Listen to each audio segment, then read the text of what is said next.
ನೇತಾರರನ್ನು ಬಂಧಿಸುವ ಕೇಂದ್ರ ಸರ್ಕಾರಕ್ಕೆ, ಯುವ ಕಾಂಗ್ರೆಸ್ ನೇತಾರರನ್ನು ಬಂಧಿಸುವ ಕೇಂದ್ರ ಸರ್ಕಾರಕ್ಕೆ, ದೇಶ ರಾಜಕಾರಣ ಮಾಡ್ತಿರೋ ಕೇಂದ್ರ ಸರ್ಕಾರಕ್ಕೆ, ಯುವ ಕಾಂಗ್ರೆಸ್ ಹೋರಾಟಕ್ಕೆ, ಯುವ ಕಾಂಗ್ರೆಸ್ ಹೋರಾಟ. ಬಿಜೆಪಿ ಗೌರ್ಮೆಂಟ್ ಅವರು ನಮ್ಮ ಕಾಂಗ್ರೆಸ್ನ ಮಾತಾಡ್ಬೋದಾ ಸ್ಟಾರ್ಟ್ ಆಗಿದೆ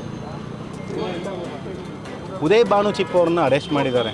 ಯಾವ ಕಾರಣಕ್ಕಾಗಿತ್ತಂದರೆ ನಮ್ಮ ಕಾನ್ಸ್ಟಿಟ್ಯೂಷನಲ್ಲಿ ನಾವು ಹೋರಾಟ ಮಾಡ್ಬೋದು, ಯಾವ್ದಾದ್ರು ತಪ್ಪಾಗಿದೆ ಅದನ್ನ ಕೇಳೋಕ್ಕೆ ನಮ್ಮ ಕ್ವಶನ್ ಹೋರಾಟ ಮಾಡೋಕ್ಕೆ ಇದೆ. ಅದನ್ನ ಇವರು ಖಂಡಿಸಿ ನಮ್ಮ ನಾಯಕರನ್ನ ಅರೆಸ್ಟ್ ಮಾಡಿಬಿಟ್ಟಿದ್ದಾರೆ. ಕೇಳಿಸ್ತಲ್ವ ಕೇಳಿಸ್ತಲ್ವ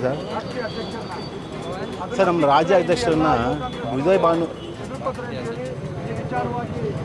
ರಾಷ್ಟ್ರೀಯ ಅಧ್ಯಕ್ಷರು ಉದಯ್ ಭಾನು ಅವರನ್ನು ಅರೆಸ್ಟ್ ಮಾಡಿದ್ದಾರೆ. ಯಾವ ಕಾರಣಕ್ಕೆ ಅಂತಂದರೆ ನಮ್ಮ ದೇಶದಲ್ಲಿ ಒಂದು ಸಂವಿಧಾನದಲ್ಲಿ ನಮ್ಮ ಹೋರಾಟಕ್ಕೆ ನ್ಯಾಯ ಇದೆ. ಅದನ್ನ ನಾವು ಹೋರಾಟ ಮಾಡಿದ್ದಕ್ಕೆ AICMTL ಹೋರಾಟ ಮಾಡಿದ್ದಕ್ಕೆ ದೇಶದ್ರೋಹಿ ಅಂತ ಪಡೆದಲ್ಲಿ ತೊಗೊಂಡು ಅರೆಸ್ಟ್ ಮಾಡಿದ್ದಾರೆ. ನಾವು ಇವತ್ತು ಹೋರಾಟ ಮಾಡ್ತಾಯಿದ್ದೀವಿ. ನಮ್ಮ ಯುವ ಕಾಂಗ್ರೆಸ್ ಇಲ್ಲಿ ಮೈಸೂರು ಟೀಮ್ ಬಂದು ಹೋರಾಟ ಮಾಡ್ತಾಯಿದೆ. ಹೋರಾಟ ಮಾಡ್ಬೇಕಾದ್ರೆ ನಮ್ಮನ್ನು ಅರೆಸ್ಟ್ ಮಾಡ್ತಾರಾ? ನಮಗೂ ಒಂದು ಇದಿಲ್ವಾ? ನಮಗೂ ಒಂದು ರೈಟ್ಸ್ ಇಲ್ವಾ? ಆ ರೈಟ್ಸ್ ತೊಗೊಳಕ್ಕೆ ಕೇಳಿದ್ದಕ್ಕೆ ನಮ್ಮನ್ನ ಅರೆಸ್ಟ್ ಮಾಡಿ ಅಂತಂದ್ಬಿಟ್ಟು ಅರೆಸ್ಟ್ ಮಾಡಿಕೊಂಡು ಈಗ 4 ದಿನ ಆದರೂ ನಮ್ಮ ನಾಯಕರನ್ನ ಅರೆಸ್ಟ್ ಮಾಡಿಕೊಂಡವರಲ್ಲ, ನ್ಯಾಯನ ಇನ್ನು ನಾವು ಕೇಳಿದ್ರೆ ನಮ್ಮನ್ನು ಅರೆಸ್ಟ್ ಮಾಡ್ತಾರಾ? ಈ ವಿಚಾರಕ್ಕಾಗಿ ನಾವು ಇವತ್ತು ಹೋರಾಟ ಮಾಡ್ತಾಯಿದ್ದೀವಿ ಸರ್. ನಮ್ಮ ಕಾಂಗ್ರೆಸ್ನ ರಾಷ್ಟ್ರೀಯ ಅಧ್ಯಕ್ಷರನ್ನ ಉದಯ್ ಭಾನು ಅವ್ರನ್ನ ಬಿಡುಗಡೆ ಮಾಡಬೇಕು ಅಂತಂದ್ಬಿಟ್ಟು ಹೋರಾಟ ಮಾಡ್ತಾಯಿದ್ದೀವಿ.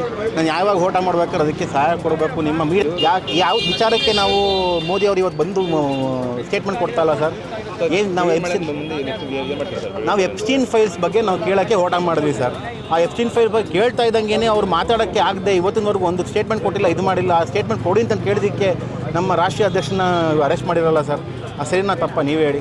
ನೀವು ಕೇಳಬೇಕು ಸರ್, ನೀವು ಕ್ವಶನ್ನ ಅವ್ರನ್ನ ಕೇಳಬೇಕು ಸರ್. ಸರ್ ನಮ್ಗೆ ಏನಾದ್ರು ಅರೆಸ್ಟ್ನ ಬಿಡುಗಡೆ ಮಾಡಿಲ್ಲ, ನಮ್ಮ ಇವ್ರನ್ನ ಉದಯ್ ಭಾನು ಬಿಡುಗಡೆ ಮಾಡಿಲ್ಲ ಅಂದರೆ ಮೈಸೂರಿಂದ 100 ಜನ ಇಲ್ಲಿಂದ ನಾವು ಡೆಲ್ಲಿಗೆ ಹೋಗ್ತೀವಿ ಸರ್. ಹೋಗ್ಬಿಟ್ಟು ಅಲ್ಲಿ ನಾವು ಹೋರಾಟ ಮಾಡ್ತೀವಿ ಸರ್. ಹೊಯ್ಸಳ ಎಂಬರ್ ಅಂತ KR ಅಸೆಂಬ್ಲಿ ಅಧ್ಯಕ್ಷ ಸರ್.